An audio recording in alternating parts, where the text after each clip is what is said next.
Être un bon père est un travail difficile. Vous devez subvenir aux besoins de votre famille, quoi qu'il arrive. Jerry était un superbe voleur.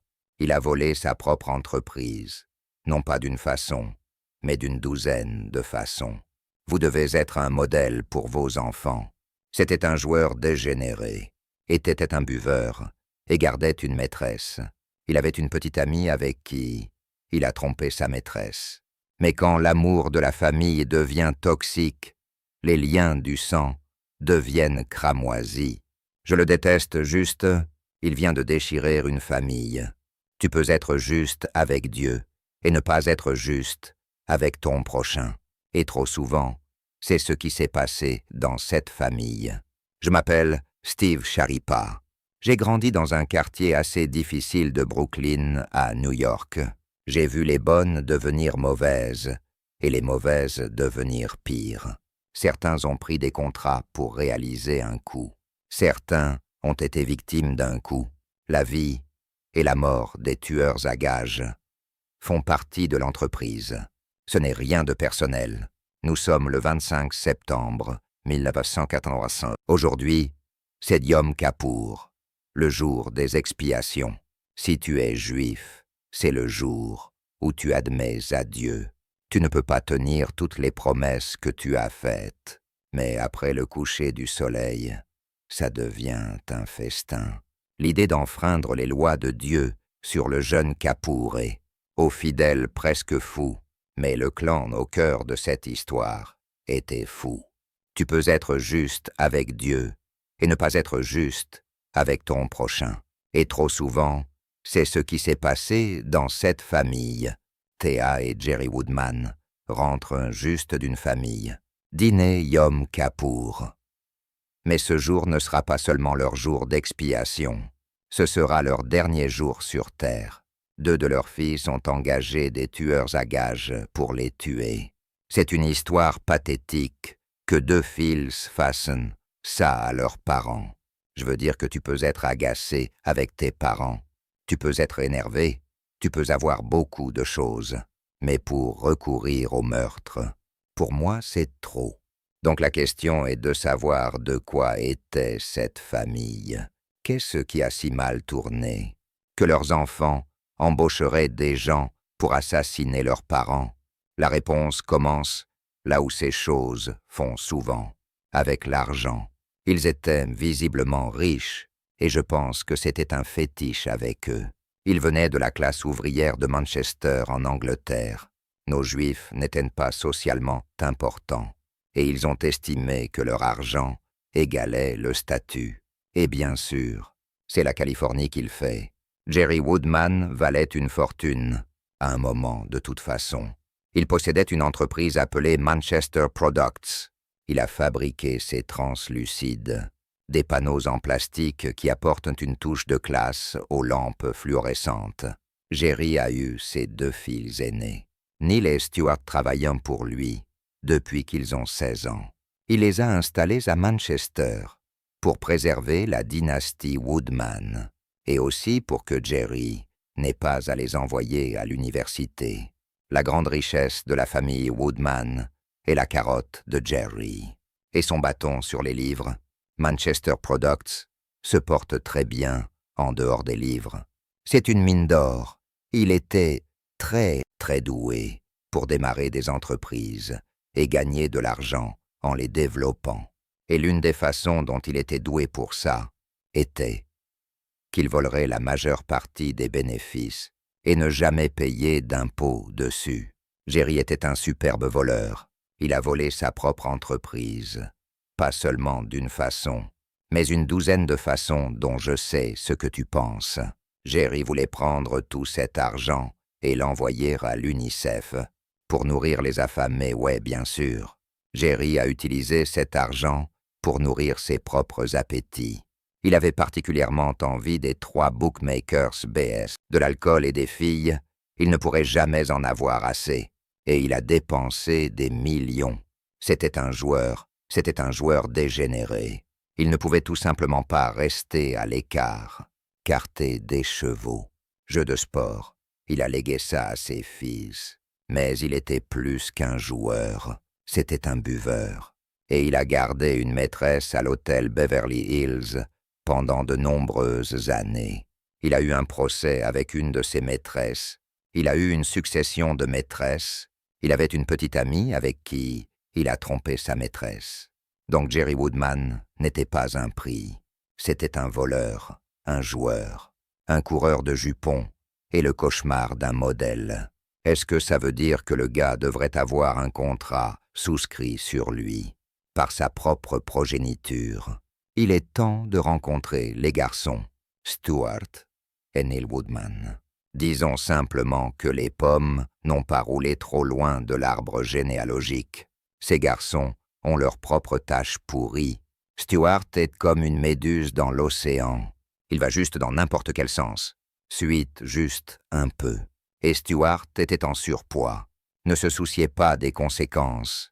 Je voulais juste l'argent et la renommée.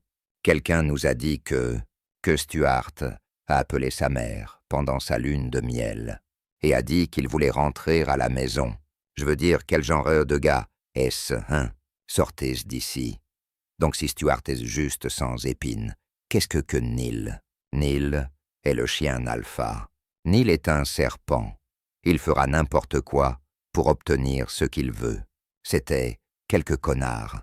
Si ces gars s'étaient avérés agréables, ça a été un miracle que leur père les ait tordus et rabougris, comme une paire de bonsaïs humains, même si leur droit d'aînesse toxique est venu avec un certain talent aussi.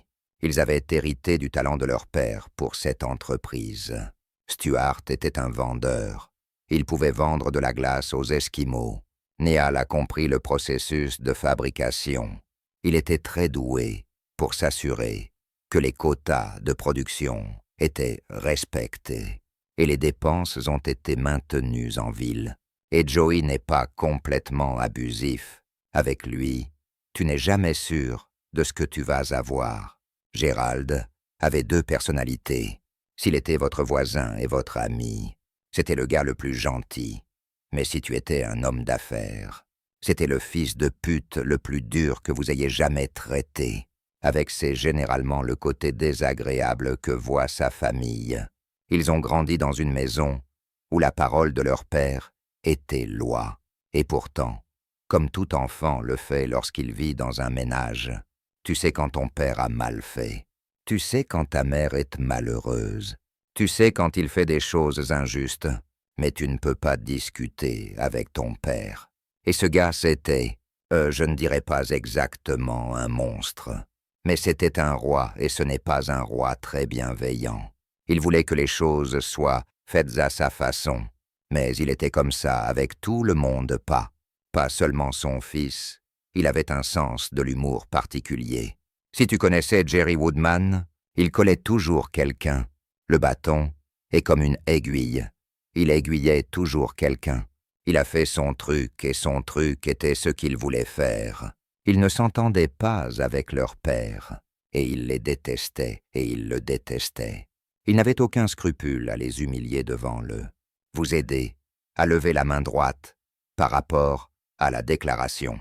Jurez-vous de dire la vérité, toute la vérité et rien que la vérité. Alors, aide-toi Dieu, oui. Quand tout s'est défait, l'extraordinaire confession de Stuart Woodman, dans une salle pleine de flics et d'avocats de Los Angeles, montre comment une famille pourrait se séparer si violemment. Mon père criait, et lui criait toujours dessus. « Tu es stupide, tu ne peux pas faire ça correctement. Tu ne peux pas faire ça correctement. » Mon père n'a pas eu de frisson à crier après les gens, à moins que ce ne soit. S'il avait un public pour ça, mais il ne voulait pas juste me crier dessus. Il vient de te couper en morceaux. Je n'ai jamais rencontré personne de toute ma vie.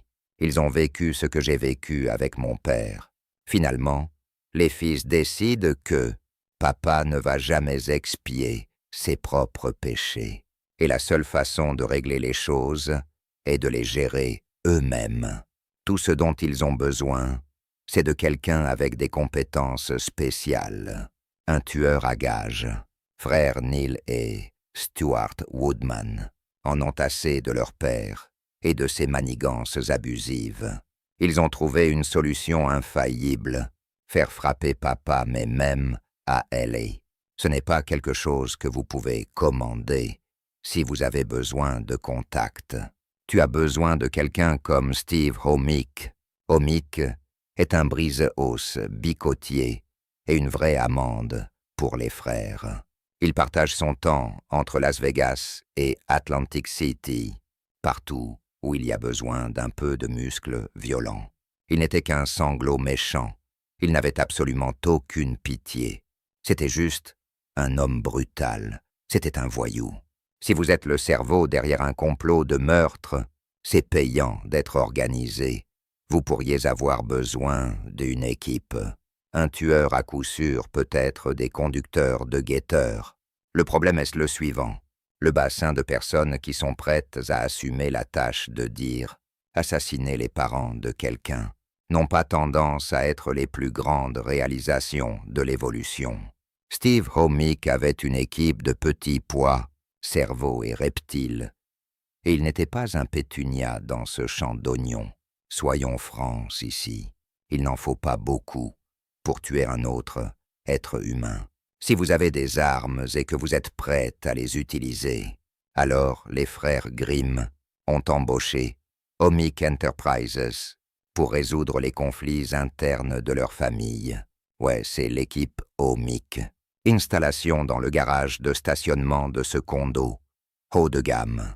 Mais comment en est-il arrivé là? Voici la trame de fond. Jerry traite ses fils comme des ordures, mais il finit par en faire des partenaires.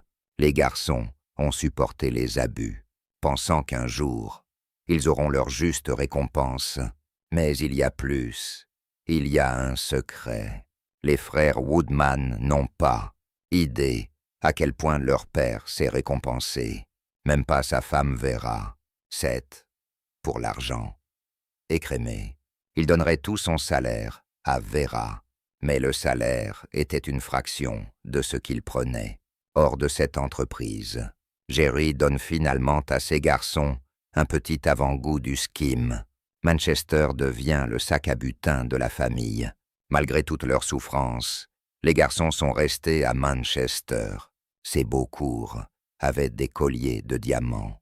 Donc l'étudiant Neil ne s'est pas éloigné du creux doré de Jerry. Chacun a pris un grand de petite caisse chaque semaine. Beaucoup d'argent maintenant, encore plus alors. Et c'était juste le bol de bonbons du Woodman. Ils investissent encore 8 à 10 grammes par semaine dans de fausses dépenses professionnelles. Ils ont chacun pris 4 000 par mois comme allocation de voiture. Mais ils conduisaient des voitures de société. Ils les ont gazées sur les cartes de crédit de l'entreprise. Et puis ils ont pris une allocation de carburant.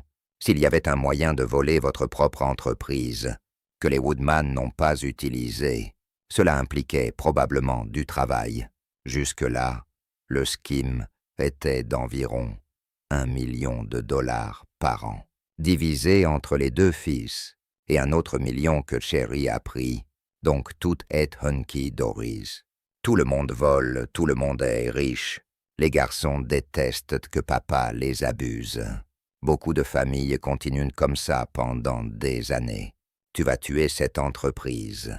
Mais à 61 ans, le règne de Jerry est interrompu un bel après-midi, quand son cœur en a finalement assez de ses abus, et ça l'attaque dans son bureau.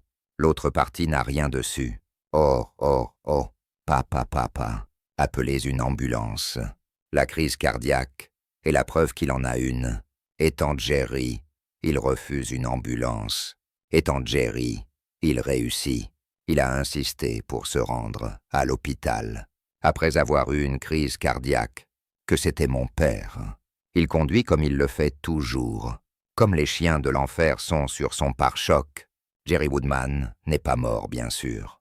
Cela aurait évité à son fils beaucoup d'ennuis et de prison. Mais il a au moins décidé de planifier quelque chose sur l'avenir. Il a acheté une police d'assurance vie sur sa femme, Vera, payable à Manchester Products. En attendant, L'absence de Jerry de Manchester ne quitte pas exactement l'endroit. Une énigme de bateau. Sous le pouce de papa, Neil et Stuart sont au paradis des ports.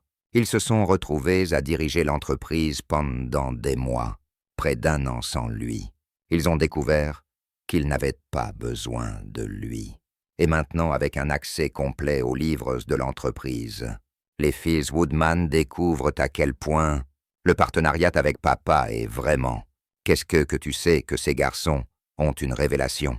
Ils ont découvert qu'il avait leur volet qu'il prenait bien plus que sa part. Ils ont décidé qu'ils n'allaient pas supporter ça. Ils allaient le sortir de l'entreprise. Jerry se remettait toujours de cette crise cardiaque massive. Ils sont allés voir leur mère Vera et ils ont dit « Maman, tu ne penses pas qu'il est temps que papa prenne sa retraite? Et ne vous méprenez pas, nous paierons son salaire complet. Il gardera tous ses avantages. La seule chose est, il n'a pas à entrer. Nous allons le prendre à partir d'ici. » Vera a pensé que c'était une bonne idée. Elle aimerait passer du temps avec son mari dans ses années de déclin. Vera rêve peut-être de jeux de palais au coucher du soleil. Mais les doigts de Jerry sont trop irritants pour ça. Mais Jerry savait exactement ce qui se passait. Il savait que ses fils essayaient de le chasser pour qu'ils puissent prendre l'argent écrémé et le voler eux-mêmes. Et il n'était pas sur le point de laisser ça arriver. Rappelez-vous que le style de vie de Jerry dépend de ce qu'il écume, pas sur ce qu'il gagne. Et il n'est pas sur le point d'abandonner ses maîtresses ou de parier sur le poney. Jerry a eu l'idée de laisser ses filles sortir sa main de la caisse, comme un vampire pour une journée ensoleillée à la plage. Il s'est réveillé avec une puissante soif de trésorerie pour les produits de Manchester. Il s'est accroché à sa jugulaire et a commencé à sucer encore plus que jamais de l'entreprise. 4 chevaux de course sur le sou de l'entreprise. Un voyage de 2 semaines, toutes dépenses payées à Londres pour lui-même. Vera et la moitié des gens de leur quartier. À ce moment-là, Neil et Stuart ont la trentaine, avec des familles et des modes de vie opulents qui leur sont propres. Et maintenant, leur père va tout faire. S'écrouler. Il est hors de contrôle. Je veux Mr. Lucky dans le premier je veux. C'est le genre de situation où un jeune a besoin d'un rabbin chanceux pour les garçons Woodman. Ils en ont un vrai, Stephen Rubin, et leur ami et conseiller spirituel. Neil et Stuart m'ont dit que leur père était accro au jeu et leur père détruisait leur entreprise. Et peu importe ce qu'ils ont fait, leur père allait tous les enfoncer dans le sol. Et que la seule façon pour eux de sauver leur entreprise, leurs moyens de subsistance, leur famille devait lui retirer le contrôle de l'entreprise. Les projets de son garçon de prendre le contrôle de Manchester ont mis Jerry en route. Il a décidé que saigner lentement l'entreprise ne causait pas assez de douleur à ses fils ingrats. Alors il a enlevé sa ceinture pour leur donner une raclée. Il a servi Neil et Stuart avec des papiers juridiques, disant qu'il dissolvait l'entreprise, verrouiller les portes et vendre les machines. Financièrement, ça n'avait aucun sens. Ils perdraient tous des millions. Mais Jerry serait toujours riche et brisé. Les filles au chômage sauraient qui était vraiment responsable.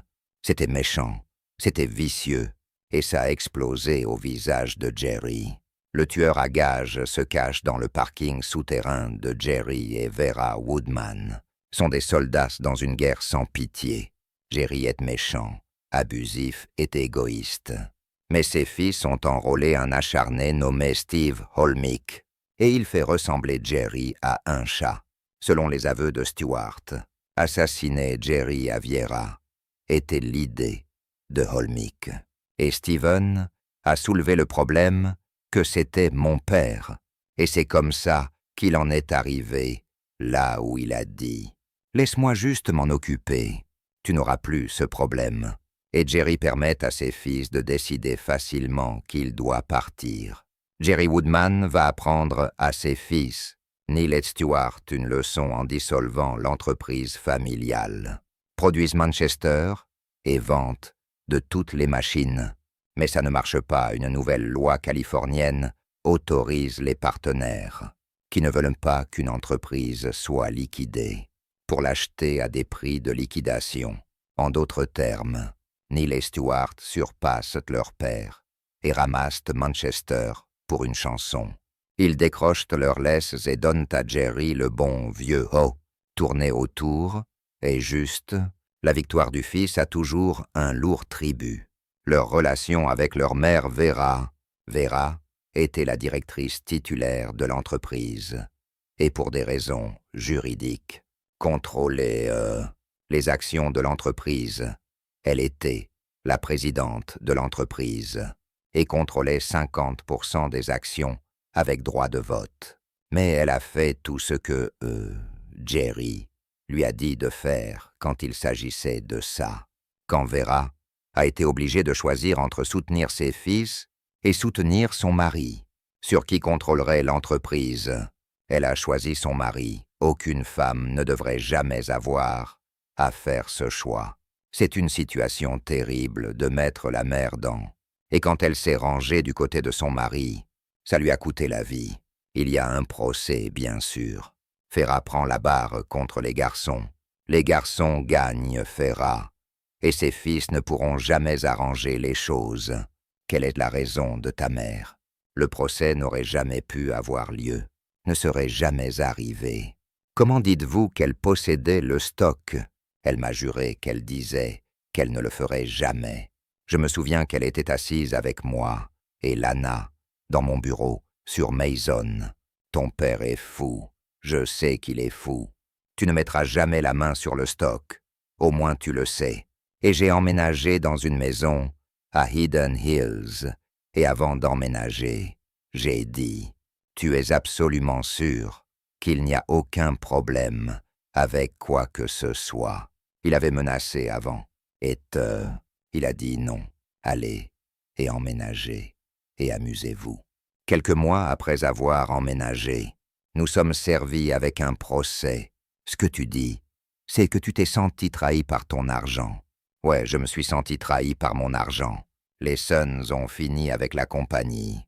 Jerry s'est retrouvé avec ses 2 millions de dollars payés pour sa maison, 750 000 en liquide, et les bijoux de Vera. Maintenant, beaucoup de gars auraient pris ça et auraient un condo à Palm Springs et ont juste eu une très belle vie pour le reste de leur vie. Passe Jerry. Jerry n'allait pas prendre la victoire de son fils couché. Il avait entrepris de ruiner Neil et Stewart, et c'est ce qu'il voulait faire, même s'il devait brûler chaque centime qu'il avait. Et croyez-moi, il en avait pas mal. Il a hypothéqué son manoir de Bel-Air. Il a vendu les diamants de Vera, qu'il a empruntés à d'autres parents. Et il a utilisé toute cette pâte pour entrer en compétition avec ses fils, Woodman Industries. Sa nouvelle entreprise n'a qu'une mission. Il a réduit les prix, au point où il savait que ses fils ne pouvaient pas rivaliser. Et faire un profit, il s'en fichait. Il n'était pas là pour faire du profit. Il était là pour les détruire. Jerry ne sera pas heureux tant qu'il n'aura pas mis ses filles en faillite. Il ne s'arrête pas à sous-coter leur prix. Il braconne aussi leur personnel. Puis, nous commençons à demander aux vendeurs de nous dire « Tu sais que ton père nous a offert ça. Ton père nous a offert, que nous avons perdu. Nous avons perdu plusieurs vendeurs. Nous avons perdu notre équipe, à l'exception de 3 ou 4 ouvriers principaux. Nous avons perdu nos membres d'équipage. Mais ces batailles n'empêchent pas les Fields Woodman de faire Manchester, leur distributeur de billets, comme c'était celui de leur père avant eux. Stewart et Neil ne pensaient pas à aller à Las Vegas 1 fois par mois et déposer 50 000 $ dans une table de craps. S'ils gagnaient, super. Ils achèteraient des manteaux de fourrure à leurs femmes. Les garçons Woodman vivaient maintenant la vie que papa a perdue, et ils s'étaient retenus et ils avaient appris à gaspiller de l'argent. Du Michael Jordan des dépenses insensées, Stuart a acheté à sa femme tant de manteaux de fourrure. Ils ont conçu un placard réfrigéré de 14 pieds carrés, juste pour les loger. Ils ne sont pas si désinvoltes de perdre leur bataille avec Jerry, bien qu'ils n'aient peut-être pas ces fanfaronnades. Mais leur guerre avec papa n'est pas un jeu de merde, à faibles enjeux. Ils essayaient de se venger de leur père, pour toute une vie d'abus. Ils essayaient de le forcer à expier ce qu'il leur avait fait, la façon dont il les avait élevés, la maison dans laquelle ils avaient grandi. Ça, je pense. C'était la façon dont ils justifiaient cela dans leur propre esprit. Quant à Steve Homick et son équipe d'assassins, ils sont juste avides et assoiffés de sang. Il est difficile d'imaginer d'où viennent de telles personnes. Oh, ouais, Las Vegas. Pour un joueur, tous les chemins mènent à Vegas. Les Woodman étaient bien connus sur la bande. Et si tu jettes beaucoup d'argent à Sin City, tu es sûr de rencontrer des pêcheurs. Les frères Olmick étaient juste le genre de serpents qui aiment se prélasser dans la lueur de l'argent des autres. La femme de Stuart était extrêmement attirante, et ils adorent aller à Las Vegas. C'étaient de gros joueurs. Ils jouaient sur des chevaux. Ils parient sur le basketball. Ils parient sur la montée et la chute du soleil. À un moment donné, quand ils étaient à Vegas, la femme de Stuart a rencontré Steve, et il l'a en quelque sorte frappé. Et c'est comme ça qu'ils ont rencontré Steve Homick. Steve Homick avait été flic à Los Angeles, mais il n'a jamais eu beaucoup de goût pour les forces de l'ordre. Il a profité de l'occasion pour battre des gens qui étaient menottés. Le LAPD n'était plus tellement dans ça, alors. Homick a la botte. Mais dans le Gomorrah du Mojave, Homick trouve des gens qui apprécient ses talents. Il était à Las Vegas pour faire le travail de thuggy pour la mafia. Il l'utiliserait pour se casser une jambe ou une rotule ou tirer sur quelqu'un.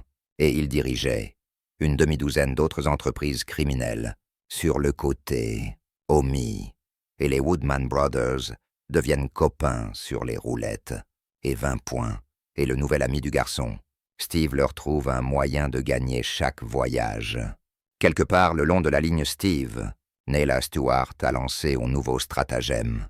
Pendant que les Woodman laissaient tomber de l'argent à Vegas, Homick les aiderait à récupérer en cambriolant leurs maisons à Los Angeles.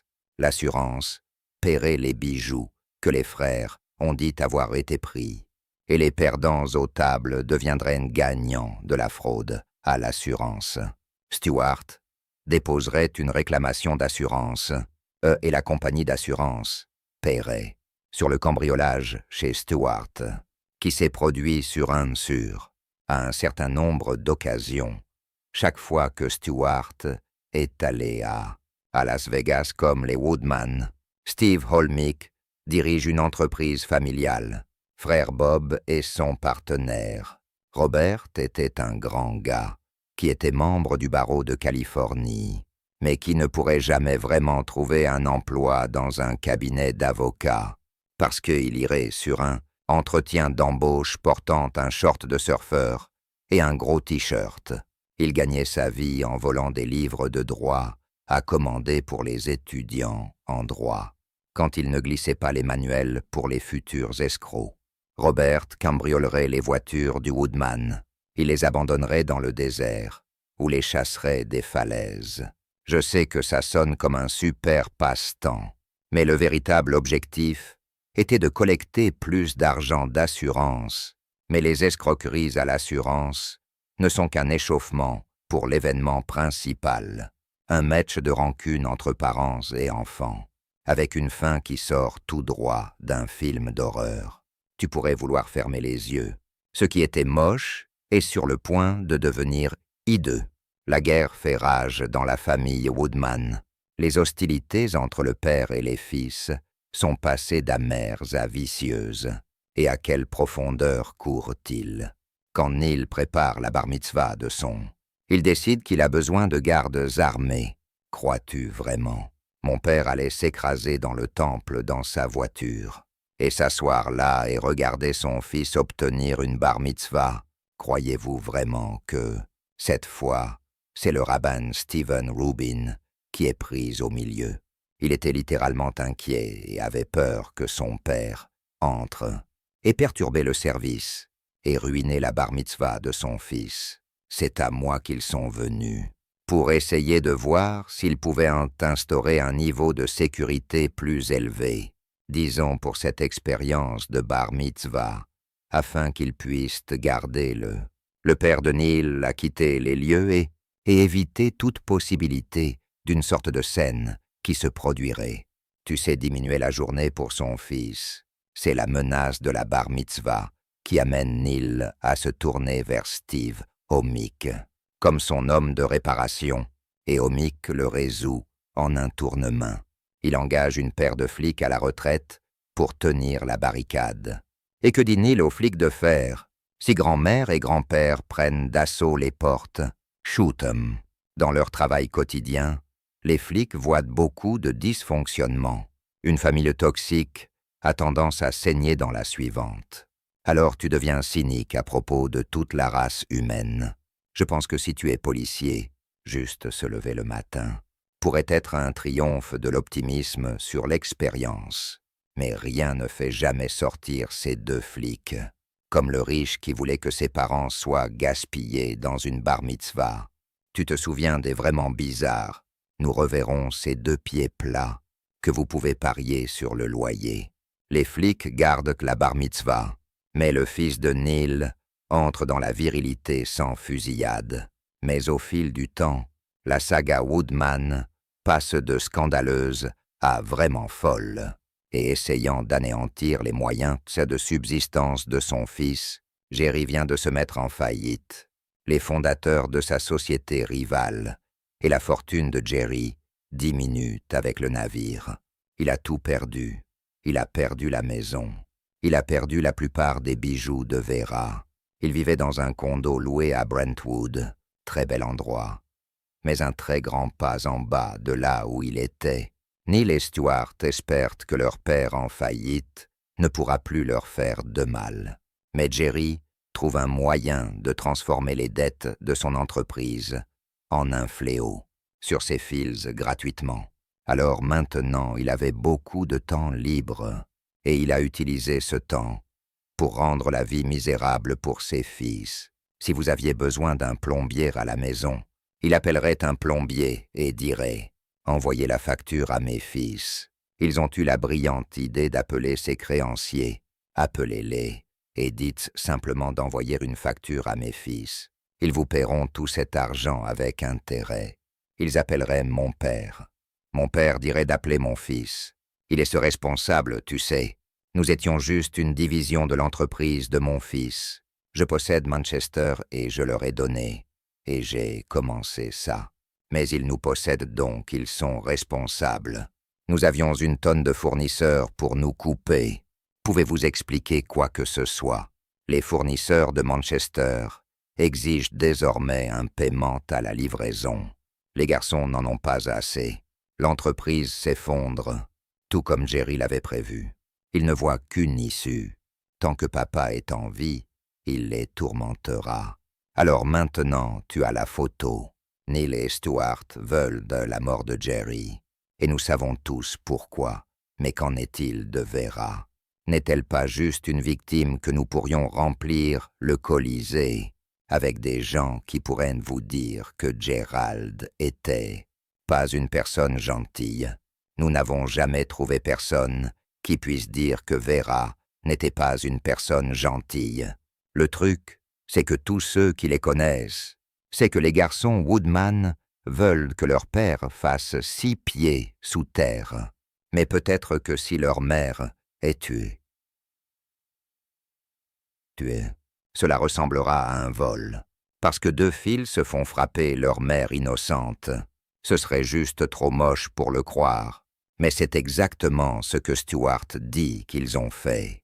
Si c'était juste mon père qui a été tué, ce serait bien pire. Cela nous indiquerait beaucoup plus que s'ils faisaient les deux. Ils décident de tuer leurs parents à Yom Kippour, parce que le jour des expiations, ils vont toujours à cette fête de famille. Mais Neil et Stewart savent que les flics vont au laser sur le sel. Blanchisserie familiale pour qu'ils aient couvert leurs traces. Une grande préoccupation. Tous ces appels téléphoniques qu'ils ont passés pour déclencher l'homme Steve Holman. La solution des téléphones publics. L'idée n'était pas montrer tout lien entre les frères Woodman, ici dans la vallée de San Fernando, et Steve Hammick dans Las Vegas, et ils ont communiqué par téléphone. Et ce qui se passerait, c'est que Hammick appellerait l'usine, et puis partir, et puis raccrocher. Donc il n'y aurait pas de conversation, et ce serait un signal. Alors les garçons iraient à un téléphone public, et ils appelleraient un autre téléphone public par arrangement préalable, à Las Vegas, et ils parleraient. Steve, Harvey et le Woodman ont passé tellement de temps à manquer de téléphone public. Les passants ont dû penser qu'ils refaisaient un Superman. Mais voici la chose qui m'attire. Ces gars soufflent des dizaines de milliers de dollars sur des manteaux de fourrure. Et le jeu, mais ils ne se lanceraient même pas dans les montagnes russes. Il aurait fallu pour rendre ces conversations introuvables. Ils ont facturé les appels à l'entreprise. Leur cœur était noir et ils étaient stupides. À L.A., vous pourriez vous en sortir avec l'un ou l'autre, mais pas les deux. D'ici, Vera et Jerry ont perdu l'honneur d'accueillir le yom annuel de la famille Diner Kapoor. La faillite de Jerry les a laissés sans maison pour l'héberger. Il le masque, mais ça pue. Le loyer a été payé par son gendre, et ils lui ont donné de l'argent. Ils lui ont donné quelques milliers de dollars par semaine, juste pour qu'il ait de l'argent dans sa poche. C'était une grosse chute de Grace. En attendant, les frères Holmes pensent que Yom Kippour mènera à un gros salaire. Leur plan est méticuleux. Steve trace l'itinéraire du dîner de la sœur de Vera à Bel Air, à la maison de Jerry, et Vera à Brentwood. Il organise des guetteurs avec un talkie-walkie. Je ne suis pas convaincu qu'un guetteur suffirait. Steve Holmick avait une note de sauvegarde pour le tueur à gages en herbe. Tout le monde que vous impliquez a une langue qui pourrait remuer un jour. Heureusement, Mike Dominguez était un voyou homicide qui laisse généralement les limaces parler. Mike Dominguez était stupide comme de la saleté. C'était un autre gars qui avait l'air d'avoir été envoyé par le casting central pour le rôle d'un petit voyou. Dominguez ferait tout ce que Hammick lui a dit de faire. Et je suis sûr que c'est autant parce qu'il avait peur de Hammick, comme parce que c'était un moyen de gagner de l'argent. Steve Hammick et Mike Dominguez sont entrés dans une maison privée à Las Vegas, forcés leur entrée sous la menace d'une arme, a dit à la femme qui possédait la maison. Si elle n'ouvrait pas son coffre-fort pour ses bijoux, il la tuerait quand elle a ouvert le coffre-fort. Ils l'ont tuée et ils ont tué la bonne. Et puis ils ont tué l'homme du PS qui a sonné à la porte. Et ils ont fait ça. Tout ça pour ce qui s'est avéré être 5 000 $ de faux bijoux. Vous connaissez les 5 000 $ pour fondre les paramètres. Ils vous tueraient dès que vous regarderez. Donc le plan d'Homme et de sa compagnie est de faire éclater Jerry et Vera dans le garage. Maintenant, la seule chose qui empêche Steve Hommick d'entrer dans le garage, dans le bâtiment de Jerry, se trouvait une chaîne de vélo. Pas de problème pour un maître criminel comme lui.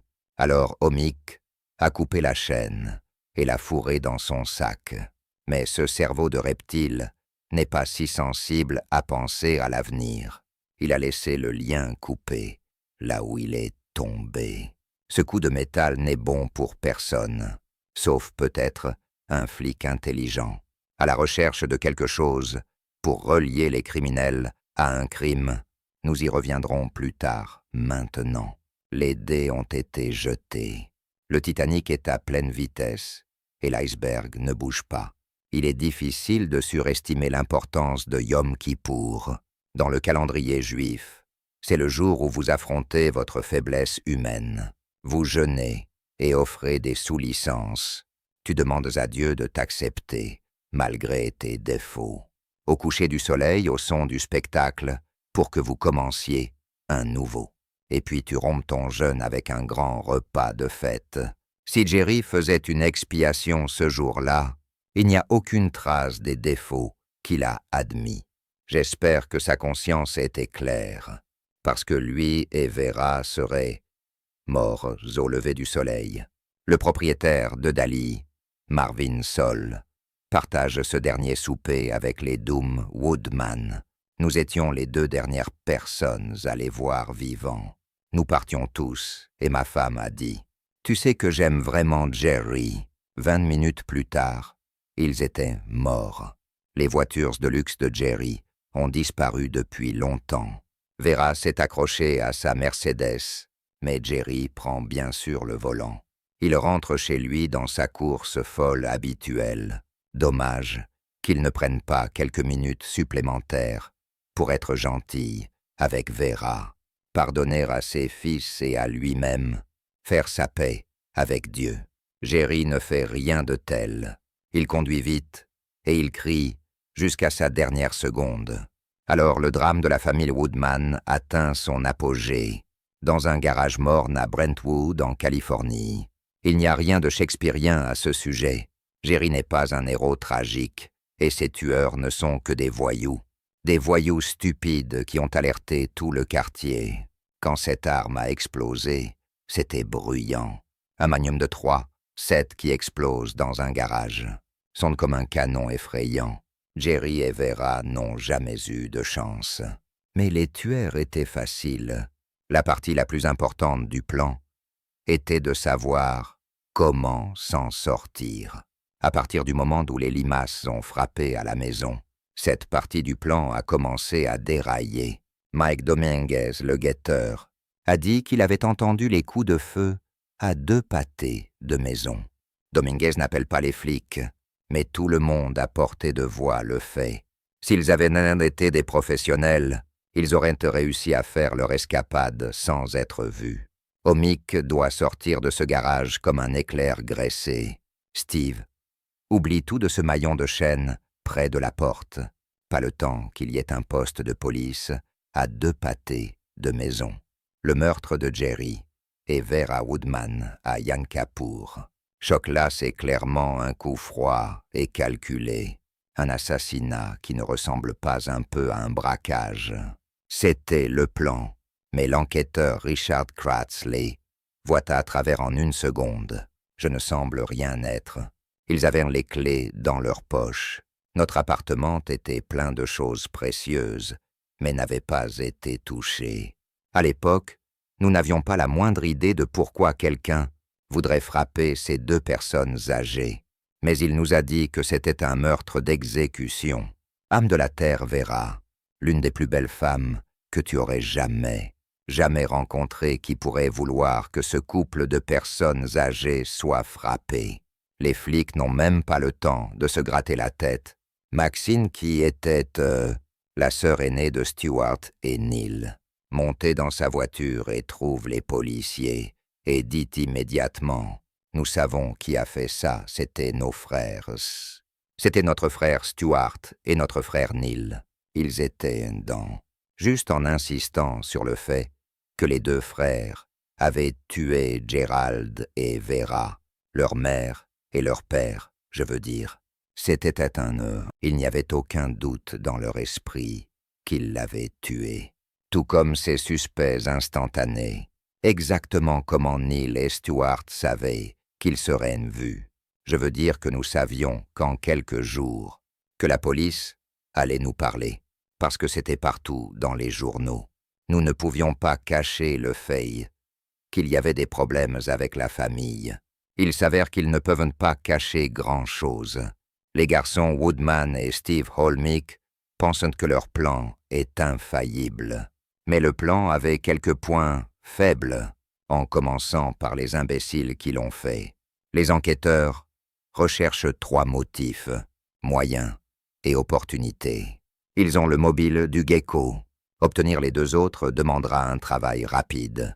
À aucun moment, les détectives n'ont accumulé une montagne de preuves circonstancielles. Note à l'homicide, ne pas faire le tour. Dire au monde à quel point vous souhaiteriez que votre victime soit morte. Je ne sais pas si agir innocent aide beaucoup si tu es coupable. Mais agir coupable est un moyen sûr d'aider les enquêteurs à se concentrer. Il semble que Neil et Stuart soient étrangement curieux du meurtre brutal de leurs parents. C'était probablement une semaine entière. Stuart et Neil n'ont jamais appelé le service de police pour s'enquérir. Qu'est-il arrivé à leurs parents?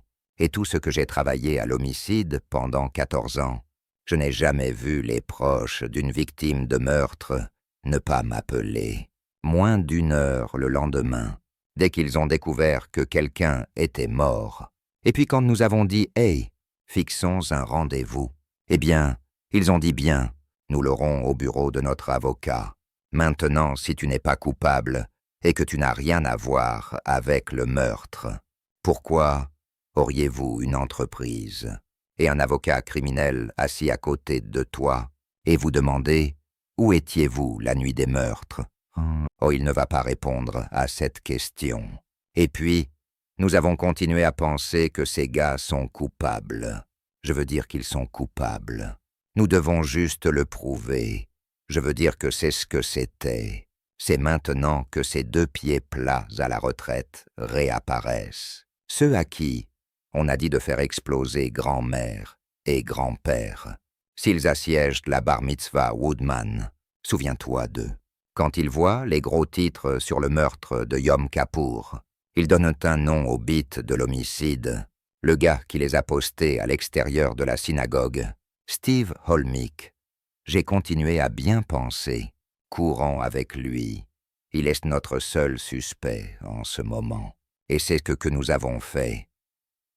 Steve Holmick est devenu le suspect Endage-un. Steve ne peut pas être placé sur les lieux du crime tout de suite, mais son frère peut certainement. Un témoin dit qu'il se souvient distinctement de Robert Holmick. Près du condo du Woodman, son look débraillé l'a rendu mémorable. Et l'équipe CSI trouve ce maillon de chaîne coupé dans les buissons. Oups, le maillon de la chaîne a été scié en 2. Quelqu'un de notre labo a dit « Tu me trouves les coupes-boulons. Tu sais que je pourrais peut-être faire correspondre ces marques d'outils. Alors quand nous avons fait nos mandats de perquisition, et voici où trouvons-nous les coupes-boulons. Robert Homie. Non seulement les coupeurs ont été trouvés chez lui. Les flics ont trouvé un reçu qui montrait qu'il les avait achetés à la quincaillerie. Juste en bas de la rue, ça devient plus facile. Robert Amick avait fini. Tu as Robert. Tu as Steve. Il ne reste plus qu'à connecter les frères. Amick, Anial et Stuart Woodman. Et qui est-ce meilleur pour établir des liens que la compagnie de téléphone? La police a fait un étude détaillée des enregistrements des téléphones publics. À partir de téléphones publics, dans les zones entourant l'usine, dans la vallée et... Ils ont constaté que toutes ces cabines téléphoniques s'étaient à moins d'1 mile environ. De l'usine de plastique si vous les avez tracées sur une carte. C'était presque un cercle parfait, avec l'usine au centre. Le problème avec l'intrigue était, les garçons ont utilisé la carte de crédit de l'entreprise quand ils ont passé ces appels depuis les cabines téléphoniques assez intelligents. S'ils avaient un rouleau de quartier, ils s'en seraient probablement sortis. Ma belle témoin à charge. À la fin, c'est le calme qui a commencé à chanter. Quand les flics ont récupéré Mike Domingas, il a appris d'eux que son avenir semblait sombre. Chambre à gaz sombre, qui est, sauf s'il avait quelque chose à échanger. Il s'est avéré qu'il a abandonné toute l'enchilada. Motif signifie une opportunité. Les flics ont leur trio homicide. Il nous a dit que lui et Steve s'étaient envolés pour Los Angeles. Quelques jours avant le meurtre, ils avaient tracé la route avec Robert Amick. Marvin Wolf suit chaque étape du procès. En fait, il continue à écrire un livre sur la vendetta des Woodman. Quand ces gars entrent et s'assoient à distance, ils sont juste, tu sais, sortes de figures indistinctes. Mais si tu t'assois là et que tu regardes leur visage, les cheveux à l'arrière de ta tête doivent se lever. Ce sont des animaux. Il y a quelque chose de moins qu'humain chez eux. C'était mon instinct à leur sujet. Ces gars m'ont fait peur. Il ne reste qu'une question. Qui va casser la méduse ou le serpent? Jurez-vous de dire la vérité. Le tout, c'est la méduse. Stewart n'a pas la colonne vertébrale pour affronter le couloir de la mort. Il propose d'échanger le cul de Neil contre sa propre vie. Sa confession dure 10 heures, et il met tout sur un plateau. Sa version de toute façon. Tu sais que ma femme et moi étions tous les deux impliqués, appelés, comme témoins. Et j'ai été totalement choqué quand Stewart a été condamné. Puis j'ai été sidéré. Il s'est ensuite retourné et a identifié son frère comme étant son co-conspirateur.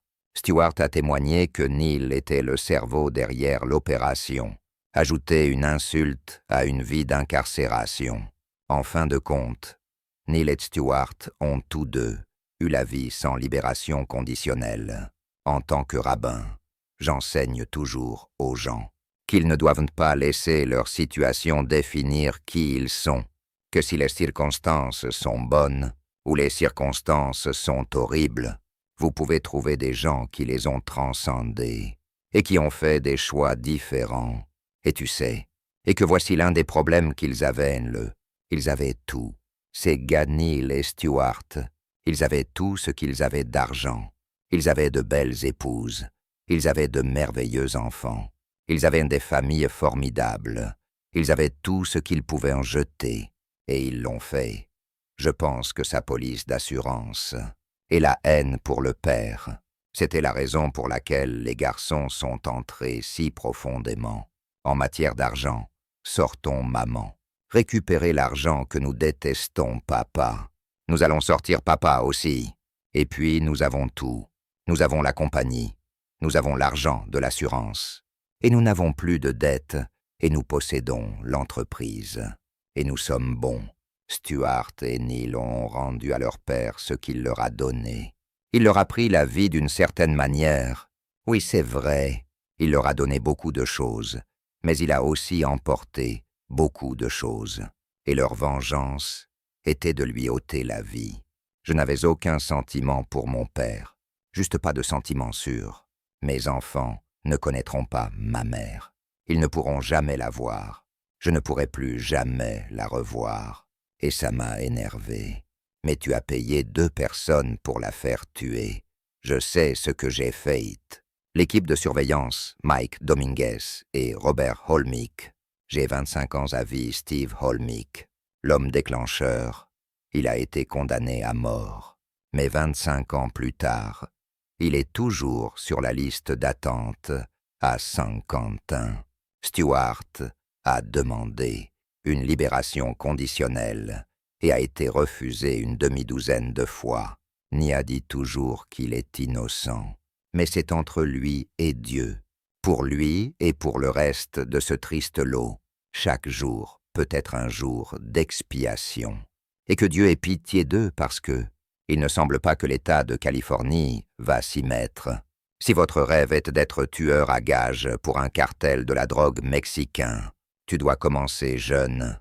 Les adolescents sont les meilleurs qu'ils ont apprécié la ruée. Ils aimaient être payés pour tuer des gens. Ouais, les meilleurs de tous sont les enfants chicanos. Ils peuvent se fondre des 2 côtés de la frontière. Vous aviez des jeunes Américains habillés comme des Américains, parler comme des Américains capables de voyager comme des Américains. Il y avait beaucoup d'argent impliqué. Voitures filles, tout ce dont vous avez besoin pour un tueur à gages adolescents. La vie est un jeu vidéo. Ses victimes nous perdent tant pis pour elles. Je m'appelle Steve Sherepa. J'ai grandi dans un quartier assez difficile de Brooklyn à New York. J'ai vu les bonnes devenir mauvaises et les mauvaises devenir pires. Certains ont pris des contrats pour réaliser un coup. Certains ont été victimes d'un coup. Frapper la vie et la mort d'un homme ne font que partie de l'entreprise. Ce n'est rien de personnel. Nous sommes le 2005 décembre. C'est un après-midi ensoleillé à Laredo, au Texas.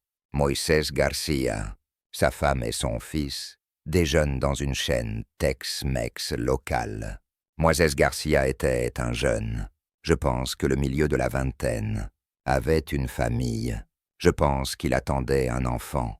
Ce que Moisés ne sait pas, c'est que son assiette de riz et de haricots sera son dernier repas. Ses 3 enfants qui encerclent le bloc sont des assassins. Ce sont des pros. Ils l'ont cherché. Cet enfant avec un pistolet est Rosalie Oretta, un adolescent américain du Texas. Rosalie Oretta est très courte, trapue et a un look très particulier pour lui. Son surnom était Bart parce qu'ils ont dit qu'il ressemblait à Bart Simpson. Le fait que Rosario Oretta ressemble à Bart Simpson, n'est-ce pas inhabituel pour une équipe américaine? Mais il a des choses qui le rendent spécial. Oh, il a beaucoup de dynamisme. Il a un travail, il a un talent, et il travaille très dur.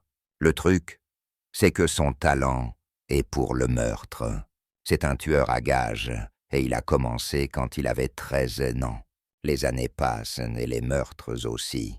Au moment où il a 16 ans, Rhett a près de 30 entailles dans sa ceinture. Souffler Moisés Garcia un ajouteur à un, mais c'est juste un autre après-midi de travail. Il aime tuer les gens s'ils utilisent ce tueur naturel. C'est ce qu'il est. Il tuerait quelqu'un et dormirait comme un bébé. Comme c'étaient ses mots. Ce mec ne possède tout simplement pas le gène de Dieu dont tout le monde parle. Il n'a aucun remords. Pour moi, c'est un travail. Tout comme tu as un travail. J'avais un travail que je viens de... Je sais que ce n'est pas juste de prendre la vie des gens, mais c'est l'une des choses pour lesquelles je suis doué. Donc Rosalia Oretta est une adolescente, assassine de sang-froid. C'est la première fois qu'il autorise les caméras de télévision à montrer son visage. Maintenant décoré de tatouages de prison. Tu me dis qui tu es, tu vas me payer. Je continue, et je le fais. Je continue, et je le fais. Je veux dire, comment est-ce arrivé? C'est un enfant d'une maison normale, ce qui fait de lui un tueur sans conscience. Greta lui-même n'a aucune idée. Rien n'indique que Greta s'est avéré être ce qu'il s'est avéré être, autre que d'être considéré comme un peu drôle. Il n'y a rien de troublant dans l'enfance de Rhett. Il a grandi à Laredo, au Texas, une ville de taille moyenne sur le Rio Grande, juste de l'autre côté de la frontière du Mexique. Les Richards ne sont pas riches, mais aucun des voisins ne l'est non plus. Ma mère est... Elle est coiffeuse et mon père... C'est un truc d'entreprise de construction. Les parents nous ont toujours fourni tout. Famille heureuse. Ils n'ont jamais su ce que je faisais. Ils savaient juste que je faisais quelque chose de mal. Et je m'ai toujours demandé de rester loin de tout ce que je faisais. Mais il était trop tard pour ça. La jeune Rosalia veut être commandant quand il sera grand. Les forces spéciales, les vrais durs. Quand j'étais petit, je voulais être un chaud de la marine pour l'armée, mais a commencé à avoir des ennuis. Et tu ne peux pas faire partie de ça avec un casier judiciaire. Une feuille de rap pourrait décourager les recruteurs de la marine, mais il y a des tenues qui envisagent d'avoir une plume dans ta casquette à Laredo. Ces gars sont faciles à trouver. Le Laredo est le plus grand poste frontière. Pour les marchandises entrant aux États-Unis en provenance du Mexique, La plupart sont légitimes, vous connaissez les framboises. Lecteurs DVD Tequila. Mais cachés dans ces envois, il y a des milliards de dollars de médicaments.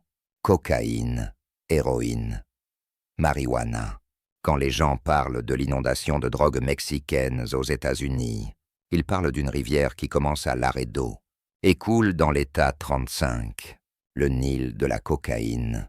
La plupart des 50 milliards de dollars de stupéfiants par an, cela finit par polluer la circulation sanguine américaine, traverse les Rio Grande à Laredo, et le couloir I-35 commence à Laredo et s'étend vers le nord jusqu'à San Antonio, et ça frappe Austin et ça monte à Dallas, et cela peut toucher de nombreux marchés aux États-Unis.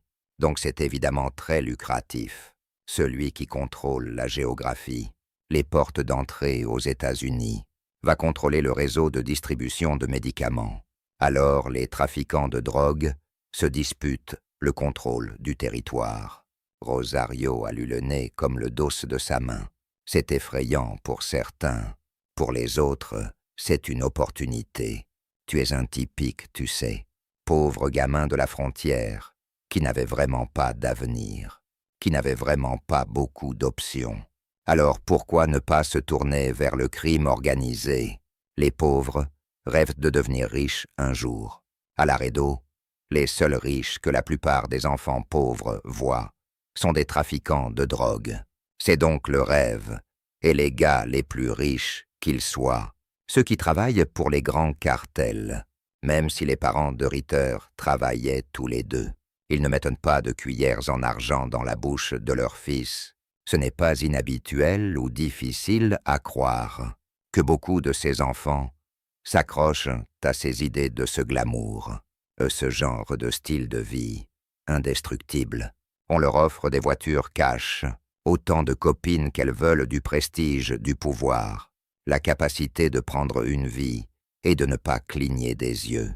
J'ai aimé ça. J'ai grandi en aimant ce genre de style de vie. Je veux juste en faire partie alors. Reta n'est pas le seul à vouloir sortir des rues poussiéreuses de Laredo. Son meilleur ami, Gabriel Cardona. Qui sont nos meilleurs amis? Nous sommes des enfants. Nous allons toujours à l'école ensemble, et tout. Gabriela Maldonado est la mère de Gabriel Cardona.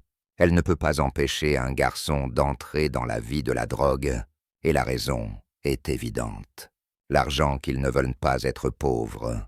Ils ne veulent pas travailler. Ils veulent avoir de l'argent comme ça, facilement. Cardona rêve de succès grand public. Mais ses ambitions ne survivent pas à la tentation de l'argent facile. Il avait l'habitude de dire qu'il allait être avocat, être policier, et mais avant ses 15 ans. Et après ça, je pense que son ami l'a jeté à elle, Rosalia Reta. Même s'il est plus jeune, la force motrice n'est-elle qu'une mauvaise graine? Je ne l'aimais pas. Tu peux lui dire s'il est un bon garçon ou s'il ne l'est pas, juste en le regardant bien ou mal. S'ils avaient de l'argent dans leur poche, les enfants de Laredo traversent le Rio Grande pour prendre leurs pieds. Nuevo Laredo est la sœur mexicaine, beaucoup plus épicée de leur ville. Ils vont là-bas et traînent dans des boîtes de nuit du côté mexicain, et ils commencent à voir leurs vieux amis. Tu sais traîner avec de belles femmes. Ils conduisent autour de véhicules coûteux, beaucoup d'argent, et ils n'ont pas de travail. L'éclipse est l'endroit qui les attire. Si vous voulez être remarqué à Nuevo Laredo, l'éclipse est votre scène. J'y allais souvent. Tout le monde allait dans ce club. Les deux amis de l'autre côté de la frontière se font remarquer, très bien repérés. C'est plus comme ça. Reta n'a que 13 ans. Cardona, il a 16 ans. Mais ils ont une capacité naturelle. C'est clair à ce moment-là. Il y avait certains membres de ce cartel qui... Je me suis juste lié d'amitié avec lui. Le gars qui les ajoute à son entourage est un gros poisson. Le patron du cartel, Miguel Trevino. Miguel Trevino Morales est très redouté. L'un des méchants que tu connais. L'une des personnes avec qui tu ne veux pas jouer. Travino est un homme qui est considéré comme, par l'administration américaine de lutte contre la drogue, l'un des principaux seigneurs de guerre du cartel qui dirige un empire. C'est quelque chose que tu dois savoir sur le Mexique. Les patrons de la drogue sont des rockstars. Donner un coup de pied avec Miguel Trevino vous fait. Un joueur dont j'étais très proche. L'un des grands du Mexique n'arrêtait pas de me voir. Comme ce que je fais, comme je le fais. Alors, j'ai commencé à monter petit à petit. Ce que fait Rita, c'est blesser les gens. La façon dont il le fait est sans remords ni hésitation. Trevino aime ça, et ne vous y trompez pas. Miguel Trevino est vraiment un méchant. Il était connu pour participer et regarder les décapitations. C'est un individu qui n'a pas peur de prendre toute la famille et les éliminer. Chivino commande toute une bande de tueurs. Desat fait. Desat est un ancien commandos de l'armée mexicaine qui a compris que les méchants peinent bien mieux. Alors ils deviennent les exécuteurs du cartel de la drogue du Golfe. Quand vous regardez l'importance du cartel du Golfe et en relation avec le trafic de drogue réel, c'est l'un des principaux cartels opérants au Mexique. Le Golf Cartel est dirigé par des gars comme Juan Garcia Abrego et Carlos de la Cruz Reynoso. Les gars de Golf sont grands, surtout parce qu'ils contrôlent le passage de Laredo, et donc le couloir I-35. Ils gardent le contrôle en tuant quiconque se met en travers de leur chemin. Causer ce carnage, c'est ce que font les États dans la vie. Tu sais que beaucoup d'enfants sont comme « je veux être médecin, je veux être avocat ». Tout le monde là-bas, ils voulaient être cétas. Je veux être une ceta, je veux être une ceta. Pour Reta et Cardona, leur souhait d'enfance se réalise. Trevino décide que les garçons ont les bonnes choses à tuer pour les États. Mais pourquoi les cartels recrutent-ils des adolescents? Pourquoi envoyer des garçons faire le travail de tueurs à gages? Les chefs de cartel, comme Michel Trevino, y ont beaucoup réfléchi. C'est une question de psychologie. Les adolescents ne pensent pas aux conséquences, leurs sens moraux moins développés. Mais le plus grand attrait de ces adolescents pour Trevino est quelque chose que les autres ne veulent pas être, n'ont pas et ne peuvent pas obtenir. Passeports américains, qu'ils peuvent voyager. Ils peuvent se mélanger avec d'autres ici. Ils peuvent eux-mêmes recruter d'autres amis d'eux. Combiner ces passeports Yankees avec un goût pour l'homicide. Et tu es un des meilleurs choix au repêchage pour un escadron de la mort. Zeta, Reta et Cardona pensent que le meurtre est tellement amusant qu'ils le font pour des coups de pied. Le premier meurtre de Cardona est un ivrogne. Il tire dans le visage juste pour voir ce que c'était. Test Jovino rouge à 2. Je voulais juste voir où tu en étais. Tu es capable de tuer quelqu'un? Beaucoup de gens disent dire beaucoup de choses, ouais. Je vais faire ça, je vais faire ça. Mais quand il s'agit vraiment de ça, je ne vais rien faire. Dans la culture narco du Mexique, tuer quelqu'un n'est pas seulement une affaire. C'est comme ça que vous envoyez un message à vos compagnons victimes. C'est ce qui t'arrivera si tu ne sors pas de notre façon dont les victimes ne sont pas seulement tuées. Ils sont torturés et massacrés. Les têtes sont sciées des corps démembrés, joués avec puis brûlés dans des fûts d'huile. Ils appellent ça un guisso ou un ragoût. Alors quel est le test que Giovino donne à Reta? Ils attrapent un gage avec qui ils ont des problèmes et l'attachent. Puis Trevino tend son pistolet bijou à un Rosario de 13 ans. Alors, tue-les. Entrer dans un monde différent. Tout a changé. Mais au début, ouais, j'ai commencé à aimer ça. Il a exécuté pour prouver sa loyauté, pour prouver qu'il en avait assez pour commettre un meurtre. Je savais dans quoi je m'embarquais. Je n'étais plus un enfant à ce moment-là. Il s'est avéré que cet enfant de 13 ans n'était pas votre enfant moyen. Rosario Reta a la matière première pour être un tueur de cartel. Mais à 13 ans, il n'a pas les compétences pour s'intégrer aux redoutés Zetas. Michael Trevino envisage de développer son protégé. Reta va être une star. Il sera le dernier que beaucoup de gens verront. À la chute de 2005 assassins adolescents américains, Rosalie Oreta et Gabriel Cardona travaillent pour un cartel de la drogue. Moisés Garcia est lui-même dans le métier.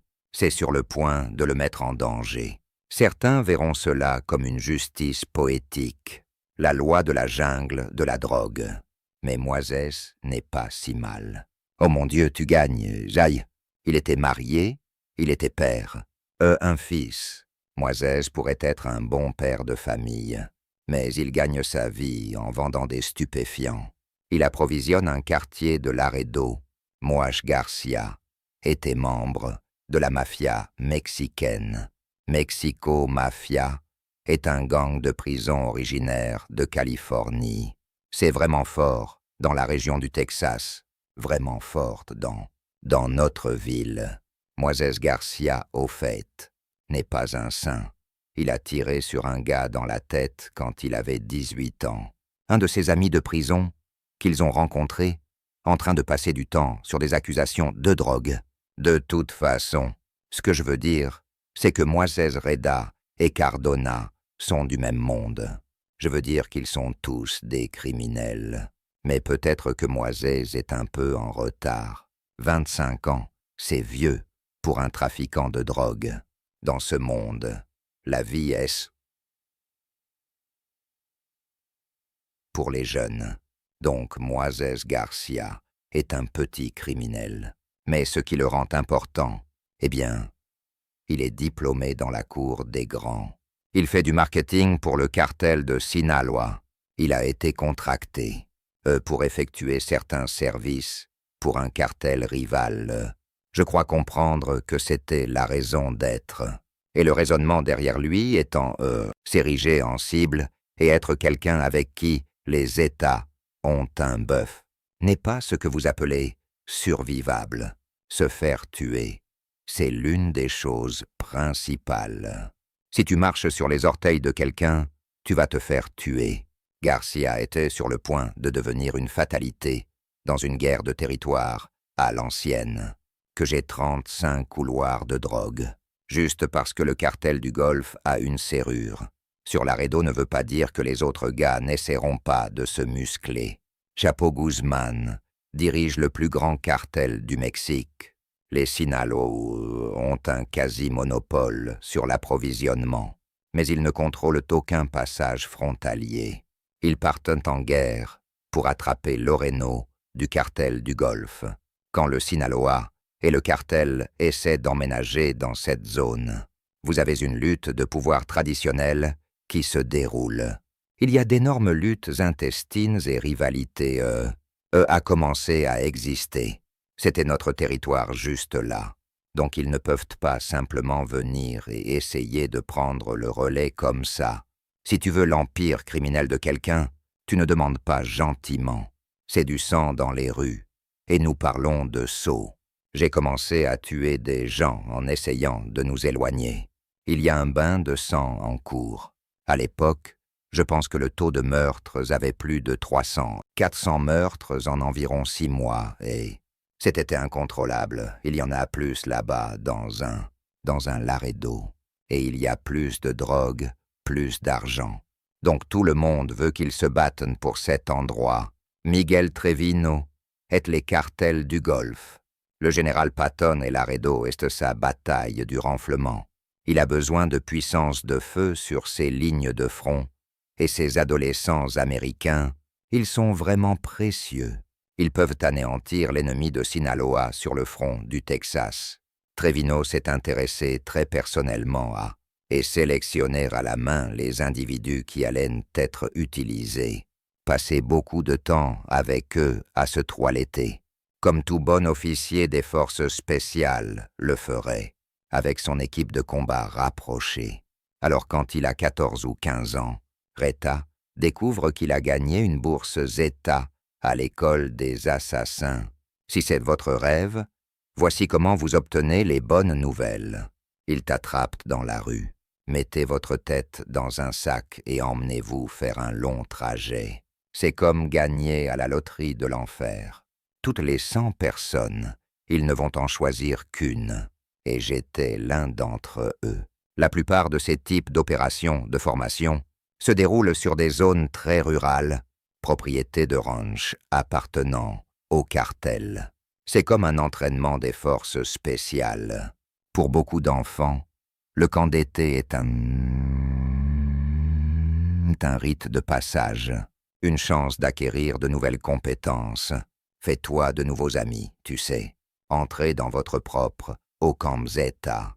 Reta rencontre de nouvelles personnes et acquiert de nouvelles compétences impressionnantes. Combat nocturne d'armes à feu. Combat. Au corps à corps décapitation. Il n'est pas si fou de faire cuire les gens, mais déteste l'odeur. Vous savez comment utiliser n'importe quel type d'arme militaire. Combat au corps à corps. L'essentiel est que je vais vous montrer comment tuer. Comme pour beaucoup d'enfants. Le camp le mûrit entre un punk et il laisse un assassin expérimenté, tuer des gens en faisant ça. C'est comme je le dis, c'est un travail, ce qu'il faut pour être dans un sicario, comme un coyote pour un chihuahua suralimenté. En un rien de temps, il est sur le Zetissa, équiper les tueurs qu'il sauve pour des emplois vraiment importants. Il n'y en avait que 150 dans tout le Mexique. Alors, nous allons juste pour les grandes personnes, pas un personne. Quand il a commencé, je veux dire, il était un atout formidable, en raison des compétences qu'il a apportées à l'organisation. Il s'occupe très vite, lui et son camarade de campus, ont rejoint la guerre, et montré à ces Sinaloa et trafiquants de drogue aucune pitié. C'est ce que tu fais tous les jours là-bas au Mexique. Tous les jours, au quotidien, probablement tuer 5 à 6 personnes par jour. Mais Michel Trevino n'a pas besoin des adolescents américains au Mexique. La bataille est finie, Laredo, souviens-toi. Et c'est du côté américain que Reta, Cardona et leurs passeports américains peuvent vraiment avoir un impact. Miguel Trevino absent enverrait ses cellules qui étaient déjà à Laredo, les citoyens américains Saoum, pour éliminer les rivaux du cartel de Sinaloa, donc en 2005 le Big Boss. Trevino met en place quelques équipes de tueurs à gages à Laredo. Il fait de Gabriel Cardona un manager et lui donne 2 de ses potes, Reta et Jesse Gonzalez, comme hommes déclencheurs. Les 3 sicarios. C'est comme ça que les assassins du cartel sont appelés. Vivre ensemble dans une belle maison. Location gratuite. Un peu comme le monde réel, ou les singes, ou quelque chose comme ça. Tout ce qu'ils gagnent, et ils gagnent beaucoup, c'est de l'argent de poche, et l'argent pour ces gars est un gros problème. Leur maître louerait un coffre-fort, maison pour eux, et ils resteraient là, et c'est là qu'ils étaient. La communication aurait lieu. Leurs véhicules ont été achetés par le cartel pour qu'il a utilisé dans les meurtres. On leur a fourni des armes, alimentation et téléphone portable. Leur salaire, hebdomadaire, était de $500 par personne. Et c'était juste pour être en attente. Et tout cela serait évidemment payé par leur gestionnaire, par Miguel Trevino Morales. Nous avons eu une vie normale. Nous faisons tout ce qu'une personne normale fait. Nous juste, une fois que tu es appelé, tu dois y aller et sortez 7 personnes. Nous ne remplissons pas les Sinaloans de plomb. Les équipes vivent dans un paradis pour adolescents. Matelas sur le sol, jeux vidéo, alcool. Il y a beaucoup d'argent impliqué. Voitures, fils, tout ce dont vous avez besoin. Mais une fois que tu as tué quelqu'un, vous assassinez quelqu'un, c'est partir si ce n'est personne. Des 20 000, mais je ne faisais pas tout ça si tu n'es personne. Je ne veux ne rien savoir à ce sujet. les gens qui ont été sortis. C'était comme de 625. 200 jusqu'à 400 000. Avec ce genre d'aide de revenus et aucune dépense, vous pouvez acheter tout ce qu'un adolescent pourrait vouloir. Ouais, Grand A, il aime les belles voitures. Et s'il n'est pas assez vieux pour conduire la première Mercedes qu'il a, il voulait une tombola. Le cartel organisait certains de leurs, je suppose que vous appelleriez ça, un pique-nique d'entreprise, faute d'un meilleur terme. Ils ont distribué des prix de présence, et il est reparti avec le « tu connais une Mercedes à 75 000 $. Parce que le gars n'avait que 14 ans à l'époque. Tu fais du bon travail. Il te donne de bonnes choses. Rosalia Reta a parcouru un long chemin. Il a une Mercedes et un nombre illimité de jeux et de filles. Et si ce n'est pas suffisant, il peut aussi tuer des gens. Pour Reta, la vie est bonne, et gérer la mort ne fait que l'améliorer. Ces adolescents étaient des amateurs de sensations fortes. Ils ont apprécié la précipitation, ils aimaient être payés pour tuer des gens. Ils aiment vraiment le faire. Maintenant, tuer un gars, si vous êtes un professionnel, ce n'est pas une impulsion du moment. La plupart des meurtres sont... C'est pourquoi ils sont résolus assez rapidement. Tuer n'est pas difficile. Ce n'est pas se faire prendre qui sépare les pros des simplement meurtriers. Je veux dire que tu dois avoir un plan. Et quand tu comprends leur plan, ça va être une très mauvaise journée. Adolescence américain.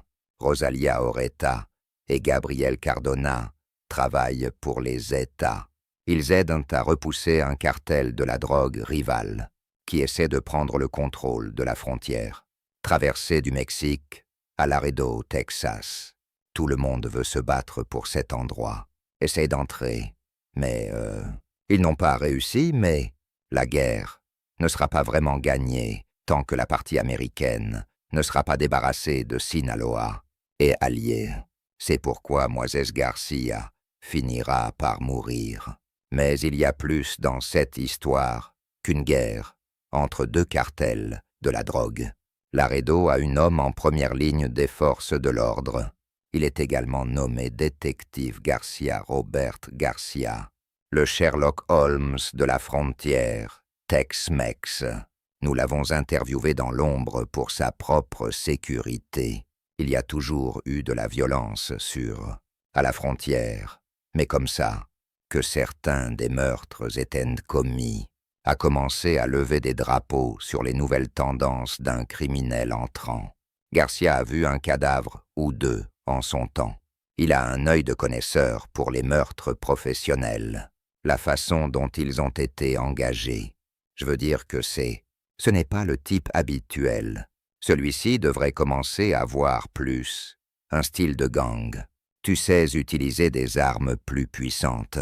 Tu sais AK-47 et on dirait qu'ils étaient plus planifiés. Garcia connaît l'appétit du cartel pour la violence. C'est plus que ce que son petit département peut gérer. Il peut voir les nuages d'orage de l'autre côté de la rivière. À partir du jour 1, nous savions que tout ce qui s'est passé va se répandre à nos côtés. Ça va avoir un effet. Donc nous travaillons toujours ensemble et essayons de prendre de l'avance. Nous n'allons pas enterrer nos têtes dans le sable et dire qu'il n'y a pas de retombées, il n'y a pas de violence, ou ça ne nous affecte pas. Garcia craint que si la guerre contre la drogue au Mexique se propage de l'autre côté de sa frontière, Laredo, le Texas, pourrait devenir aussi anarchique que Nuevo Laredo au Mexique. Garcia veut avoir 9 agences gouvernementales différentes, État et fédérales, à coopérer, partager des informations et des ressources. As-tu une idée à quel point c'est difficile? Eh bien, il ne le fait pas. Ils signent tous pour arrêter la frénésie meurtrière des cartels de la drogue au Texas, avec ce genre de puissance de feu d'enquêteurs. La planche reste comme un sicario, un ombre. Le détective mobilise toutes les forces qu'il peut. Nous avons commencé à former nos propres unités de renseignement. notre propre type de patrouille agressive, ramasser des membres d'un gang local et commencer à les interviewer. Au début, il ne reçoit pas grand-chose. La pause vient quand le détective Garcia est chargé d'enquêter sur le meurtre d'un gars nommé Noah Flores. Un Noah Flores qui s'est trompé d'identité. Il ciblait son frère, qui était Mike Lopez. Mais ils ont tué Noah Flores par erreur. Mike Lopez s'est lié d'amitié et a commencé à sortir avec Megan Trinidad Morales, son ex-petite amie. C'est pourquoi il voulait en finir avec ce mec. Alors le patron Tovenio demande à ses garçons de se rendre chez Lopez. Il est là. Bang, bang, bang. Facile, il a été abattu au moins, 6 à 8 fois. Tu sais qu'ils partent en pensant qu'ils ont Mike Lopez. Un seul petit problème. Ils ont pompé le mauvais gars plein de plomb. Le malheureux de Mr. Florida était au mauvais endroit, au mauvais moment. Échanger des voitures à quelques pâtés de maison d'un coup. C'est l'une de ces choses sur lesquelles ils vous testent. Au Camp Zeta, c'est une technique d'escapade classique. Mais si tu vas à l'Académie des assassins, ils s'assurent de vous rappeler de ne pas laisser de preuves. Si tuer le mauvais gars était la seule erreur, ça n'aurait pas été grave. Mais les adolescents sicarios, ils ont une journée de repos. Quiconque a des adolescents sait, il est beaucoup plus facile de les persuader d'assassiner des inconnus que de les amener à nettoyer après eux. Il y a un paquet de cigarettes qui sont laissées avec l'impression « Reviens à Reta ». La percée qui nous aide réellement à briser non seulement cette affaire, mais par la suite tous les cas, était un morceau de papier qui a été laissé derrière. Maintenant, ce petit reçu était pour un rechargement de téléphone portable au fur et à mesure, oups. Donc Garcia a une série d'empreintes et un reçu de téléphone portable. Le reçu conduit Garcia à un salon de tatouage. Il laisse sa carte de visite. Le propriétaire avertit Freda. Quelques jours plus tard, le téléphone du détective sonne Garcia. Il ne reconnaît pas la voix. Ouais, il dit que je n'ai pas compris. Tu me cherches sur Bart.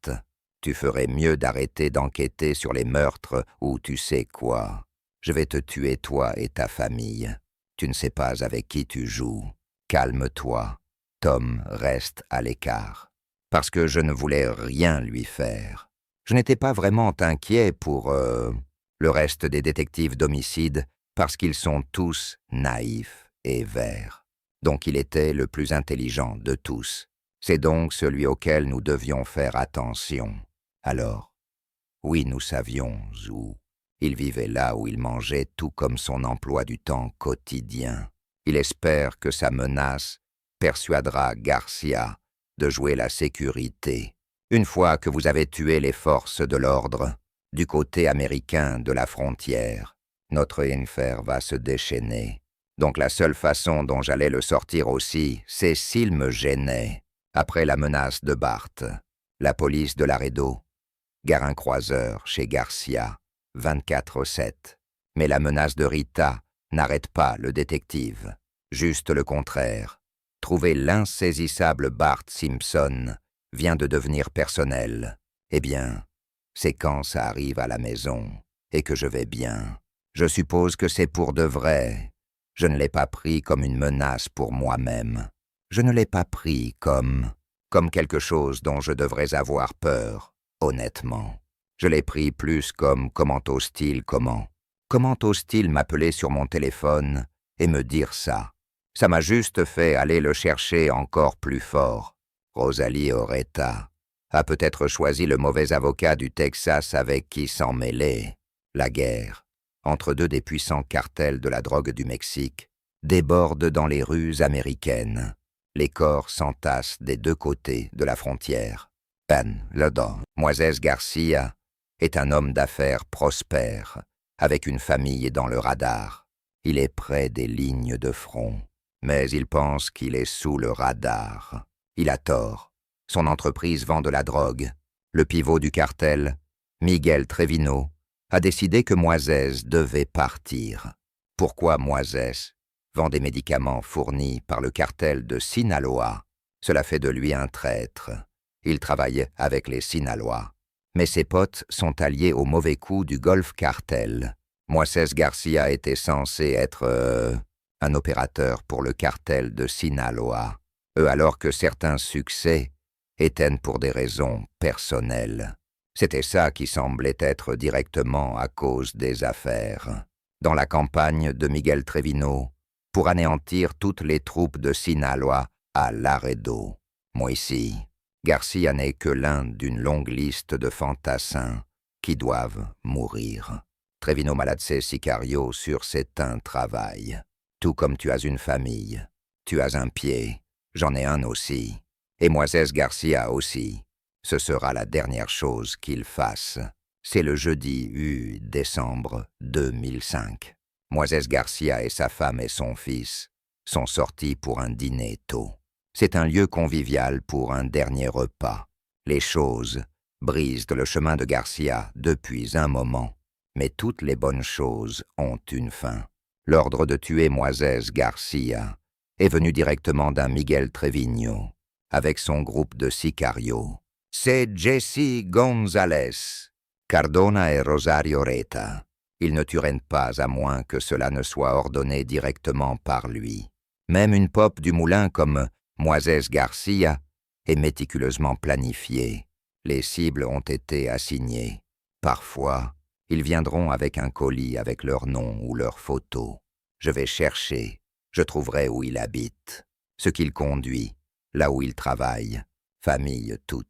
Pendant quelques jours, jusqu'à ce qu'ils me disent de le tuer, c'est ce qu'il a apprécié, la surveillance et la traque. Il a apprécié la chasse. Vous les suivriez du lundi au vendredi. Tu sais que lundi, il vient chercher sa fille à 15h30. Tu sais des jeunes toujours à tel ou tel endroit. Tu sais que c'est généralement à la maison, à cette époque, pourraient s'arrêter dans ce bar.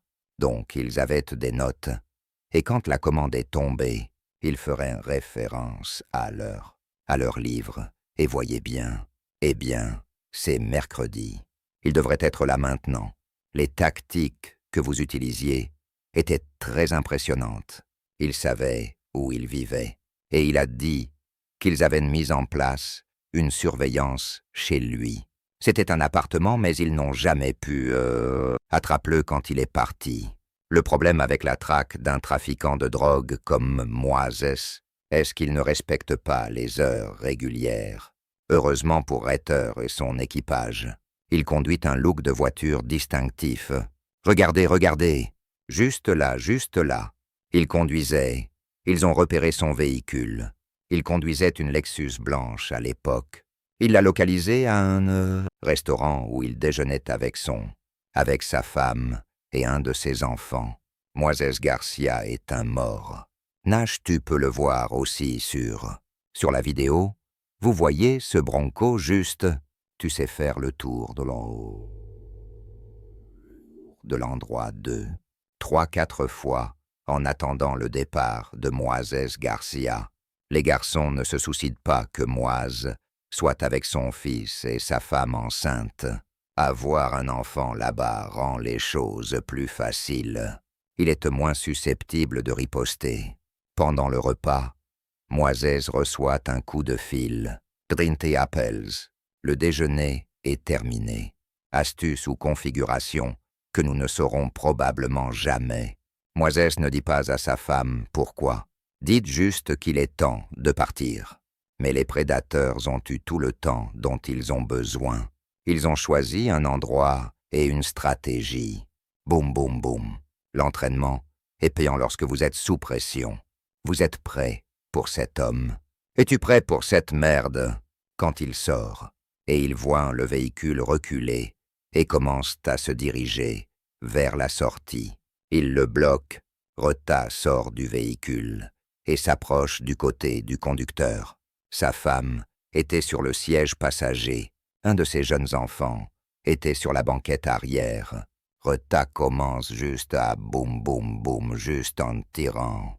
Le 9 mm de Brett contient 10 limaces. Il les vide. C'est génial ce que Rosalie Oretta appelle un succès génial. Il a frappé à plusieurs reprises à la tête et sur le côté gauche de son corps. Je ne ressens rien à ce sujet. Je ne pense pas qu'il n'y a rien de mal, même si je sais que ce n'est pas ce qu'une personne normale ferait. Moisès meurt instantanément, mais il n'est pas le seul. Rita en tirait un autre. Les cartouches l'ont complètement traversé et frappent le passager qui était la femme. 2 balles ont touché la femme de Moise.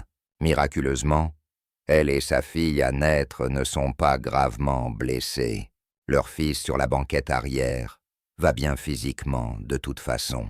Plus que tout, c'était plus juste une panique la brutalité de le voir se produire juste sous vos yeux, juste à côté de toi.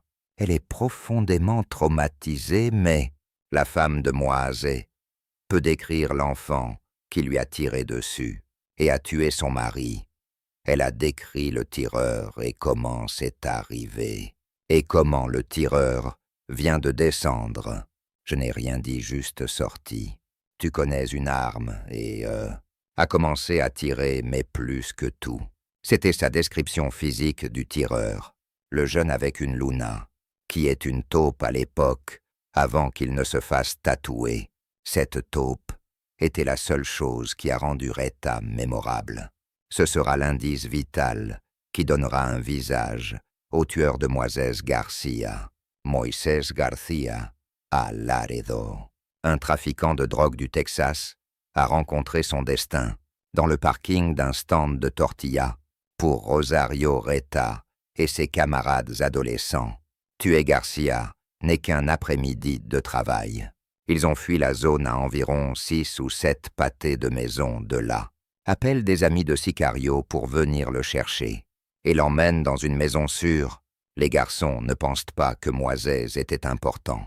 Ils avaient tort à ce sujet, et le tuer devant sa famille était une grosse erreur.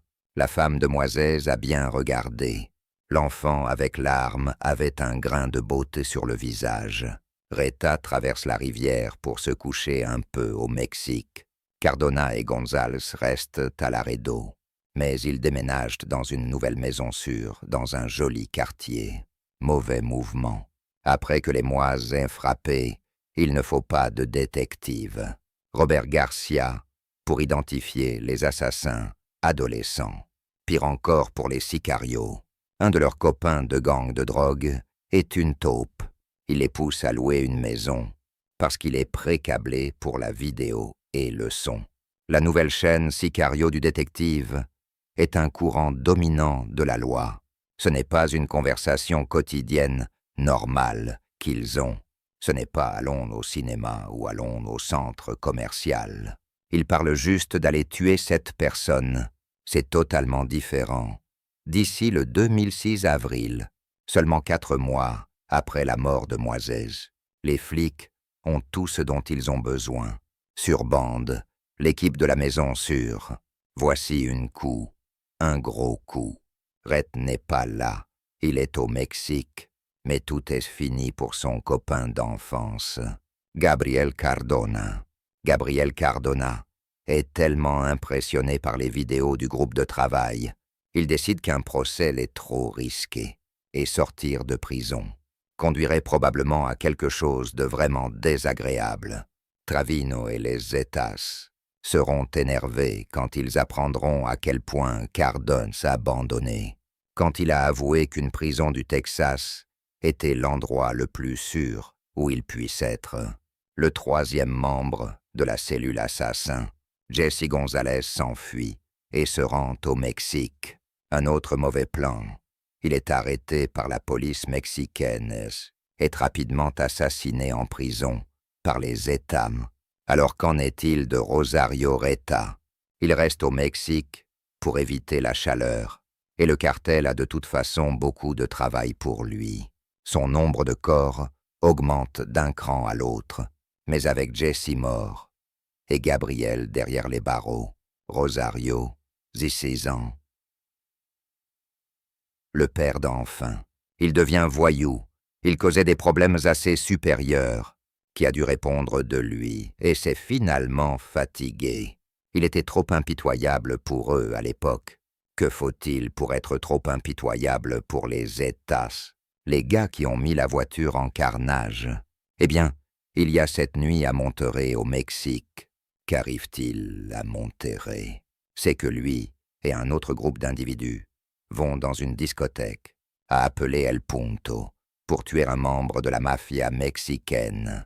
Et ils lancent 4 grenades à main dans une discothèque et pulvérisent les gens là-dedans avec un feu automatique. AK-47. Je suis entré et au lieu d'en tuer un, j'en ai tué 4. Ils étaient affiliés à la même personne. Alors, les a tous sortis et a jeté des grenades là-dedans. Blessé 25 personnes. Malgré le nombre impressionnant de corps, il semble que Reta ne comprenne pas qui il cherche, et son payeur Trevino. Je lui ai dit de ne pas faire le coup du tout. Ils disent que je n'ai pas tué la bonne personne au bar bien. Je ne suis pas connu pour avoir raté mes cibles. Il manque le point cependant.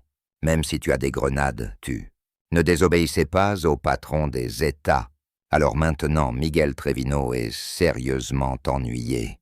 Et Trevino n'a pas de frontière entre irrité et homicide.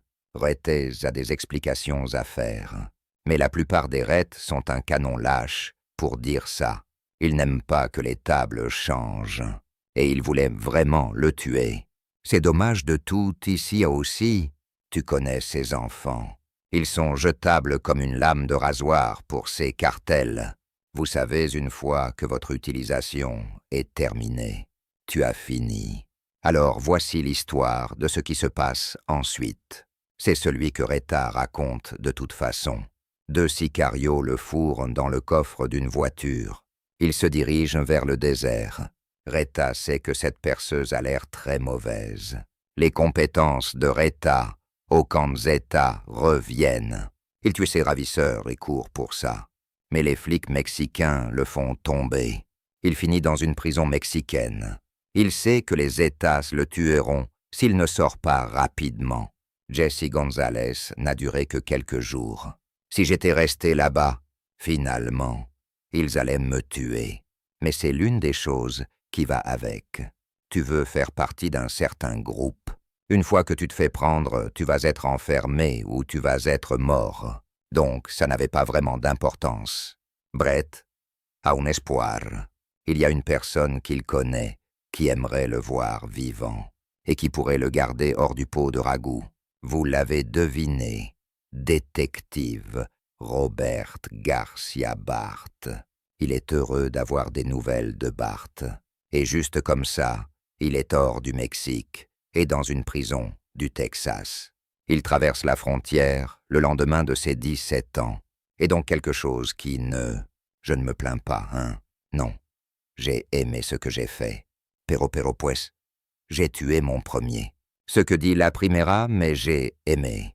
J'ai créé Superman. Je me sentais comme Superman. Pourquoi? Parce que j'ai tué quelqu'un. Je suis assis devant ce gamin de 17 ans. Et il me dit tout ce qu'il a fait. Et il me dit comment il le fait. Et ce qu'il ressent. Et la seule chose à laquelle je peux penser, que j'ai mon propre enfant de 17 ans à la maison. Et je suis en colère contre lui s'il ne coupe pas l'herbe. Et tu sais que c'est difficile à décrire. Tu sais ce que je pense. C'est comme ce qui lui fait penser de cette façon. Comment? Ce qui fait de lui. Il s'est avéré être comme ça. Ils m'ont mis comme un monstre que j'ai tué des innocents. Je tue tout le monde juste parce que je peux juste parce que je suis capable de le faire. Et ce n'est pas vrai. Je ne tue pas d'innocents. Si tu ne sais rien, ils n'ont aucune raison de craindre quoi que ce soit. En fin de compte, les flics ont commis 30 meurtres au Mexique. Plus ou moins, ce n'était qu'un nombre. Parce que je ne suis pas vraiment sûr. Il n'avouera avoir tué personne aux États-Unis. Mais cette empreinte qu'il a laissée sans que la voiture de Flores ne le coule. Condamné dans l'affaire Flores, Bretta admet enfin n'avoir tué Moisés Garcia. Peine combinée 70 ans. C'est 4 fois les 17 années qu'il a passées à l'extérieur. Moïse Garcia. Son fils et sa fille sont nés quelques semaines après la mort de Moise. Ils ont la vie sans papa. Reta n'a jamais montré de remords envers les meurtres qu'il a commis ou les victimes qu'il a laissées, pour le comparer à d'autres criminels. Tu ne peux pas, sa pensée est totalement différente. C'est un psychopathe, il fait peur. C'est une personne effrayante, je veux dire. C'est un. Même s'il est un jeune, il est juste l'un de ceux que tu as peur quand tu es assis là et que tu lui parles. Et qu'en est-il de Miguel Trevino? Lui et les États se séparent du cartel du Golfe en 2009 et partent en guerre contre leurs anciens compagnons. À partir de 2011, Trevino est toujours l'un des hommes les plus recherchés en Amérique du Nord. Quand j'ai commencé, je sais où, dans quoi je me suis embarqué, je sais le bien du mal. Et je savais que finalement, un jour, j'allais finir par être en prison ou me faire tuer. Ce n'est qu'une entrée et une sortie. Que pensez-vous de vos victimes et de leurs familles? Tant pis pour eux. Aucun sentiment de remords ou non. Et cette guerre pour savoir qui obtient l'argent, qui sort en cascade des consommateurs de drogues américains, eh bien ça continue. Ce qui se passe maintenant donne à Reda et Cardona un aspect chaleureux et flou, et que mes amis prennent du temps à faire